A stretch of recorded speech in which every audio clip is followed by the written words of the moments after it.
Let's talk about vocal chains. So essentially what a vocal chain is, it's all of the hardware and software components that your voice travels through before it gets recorded into a DAW. So the point of entry is obviously the microphone. From the microphone, the voice gets captured and then put into an XLR cable. And then from the XLR cable, it travels all the way through to the preamp. And the preamp, at its most basic explanation, takes the low output from the microphone and amplifies the signal into a higher line. From the preamp, it goes into a compressor. And the compressor reduces the dynamic range of a signal. So when your vocal signal comes through, there's naturally going to be a wide range of loud and soft parts, right? And the compression reduces the distance between the loudest and softest parts, making the vocal more scrunched.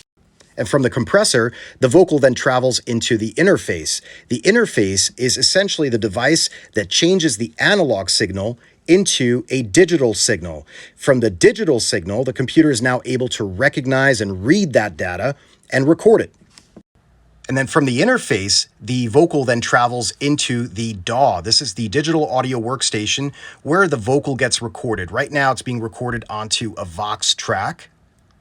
And from that Vox track, I have it then moving into an auxiliary channel where I have more software components to help me make that vocal sound great.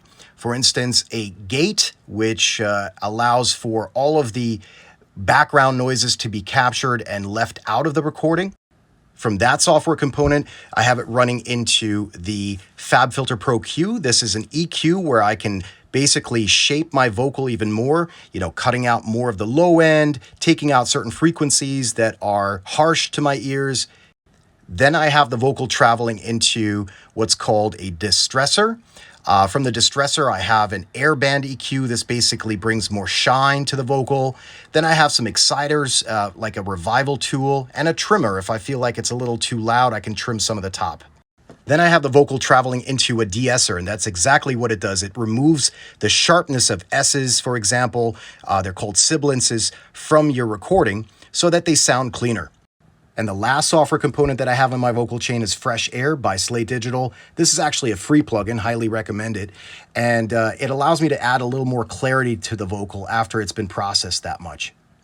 I hope that explanation helped a little bit. If it did, make sure to like this video, share it with a friend. Don't forget to comment below. Let me know what else you'd like to see next. Peace.